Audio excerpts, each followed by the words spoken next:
केदारनाथ धाम 2003 में आई प्राकृतिक आपदा के बाद सैलानियों के बीच अत्यधिक प्रसिद्ध हो चुका है।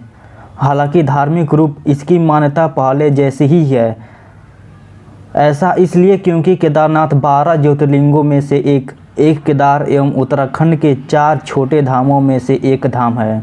अब बात करते हैं केदार के इतिहास की। बहुत से भक्तों के मन में यह प्रश्न होता है कि केदारनाथ मंदिर का निर्माण किसने कराया था, केदारनाथ की कहानी क्या है। इसलिए आज हम आपको केदारनाथ मंदिर का संपूर्ण इतिहास बताएंगे। कुरुक्षेत्र की भूमि पर 18 दिनों तक लड़े गए महाभारत के भीषण युद्ध के बारे में भला कौन नहीं जानता। इस युद्ध में सभी रिश्तों की बलि चढ़ गई थी, फिर चाहे वह गुरु शिष्य का रिश्ता हो या भाई भाई का या चाचा भतीजे का।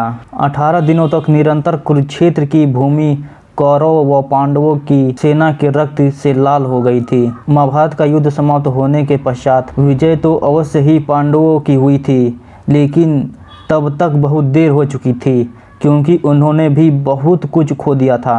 युद्ध समाप्ति के कुछ समय बाद सभी पांडव भगवान श्री कृष्ण के साथ बैठकर युद्ध के परिणामों व प्रभावों के बारे में चर्चा कर रहे थे। तब श्री कृष्ण ने उन्हें पश्चाताप करने को कहा। श्री कृष्ण के अनुसार पांडवों के ऊपर ब्रह्म हत्या, गोत्र हत्या, कुल हत्या, गुरु हत्या आदि कई पाप चढ़ चुके थे। इसके लिए उनका प्रायश्चित करना आवश्यक था। पांडवों ने इसका उपाय पूछा तो श्री कृष्ण ने बताया कि उन्हें इस पापों को मुक्त केवल भगवान भोलेनाथ ही कर सकते हैं। इसके पश्चात सभी पांडव भगवान श्री कृष्ण के आदेशानुसार सभी पांडव भगवान शिव की नगरी काशी पहुँचे। हालांकि भगवान शिव को पांडवों के उनसे मिलने आने की सूचना पहले ही मिल चुकी थी, लेकिन वे उनसे मिलना नहीं चाहते थे। भगवान शिव पांडवों के द्वारा किए गए ब्रह्म हत्या, गोत्र हत्या के पाप से अत्यधिक क्रोधित थे, इसलिए वे पांडवों से बिना मिले ही वहां से चले गए। पांडवों ने काशी नगरी से भगवान शिव को हर जगह ढूंढा, लेकिन वे नहीं मिले। इसके बाद सभी पांडव हिमालय के पहाड़ों पर बसे उत्तराखंड के गढ़वाल क्षेत्र में चले गए। भगवान शिव भी पांडवों से छिपकर यहीं आए थे। जब भगवान ने पांडवों को अपने पीछे पीछे गढ़वाल क्षेत्र की ओर बढ़ते हुए देखा तो उन्होंने इसका एक उपाय निकाला। वहाँ पहाड़ों के बीच कई पशु घास के मैदान में चर रहे थे। भगवान शिव उन पशुओं के बीच गए और बैल रूपी अवतार ले लिए ताकि पांडव उन्हें पहचान न पाए। गढ़वाल के पहाड़ों पर पांडवों ने भगवान शिव को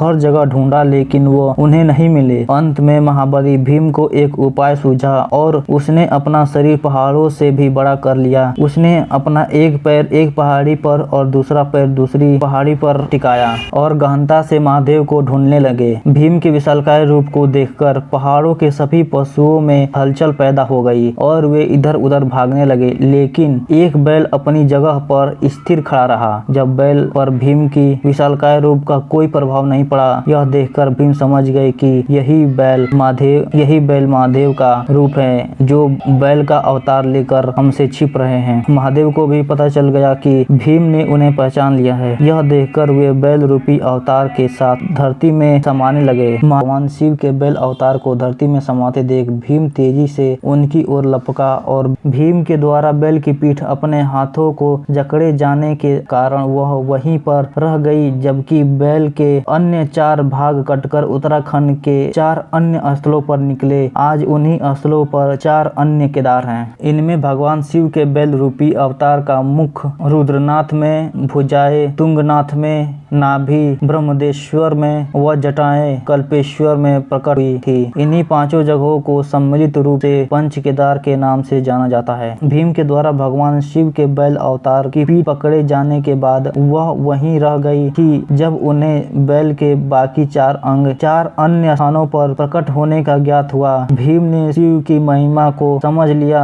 इसके बाद पांडवों ने उन 5 जगहों पर शिवलिंग की स्थापना कर शिव मंदिरों का निर्माण करवाया। इससे भगवान शिव सभी पांडवों से अत्यधिक प्रसन्न हुए और इन्हें पापों से मुक्त कर दिया। हालांकि इसके बाद पांडवों के पोते जन्मेजय के द्वारा मंदिर का निर्माण को आगे बढ़ाया और यह आम लोगों को पूजा करने की अनुमति प्रदान की। इसलिए केदारनाथ मंदिर के निर्माण में जन्मेजय का भी योगदान था। समय के साथ साथ पांडवों के द्वारा बनाया गया यह मंदिर जर्जर हो गया व कई जगह से क्षतिग्रस्त हो गया। फिर जब भारत की भूमि पर आदि शंकराचार्य ने जन्म लिया, तब उनके द्वारा संपूर्ण भारत भूमि की पैदल यात्रा की गई।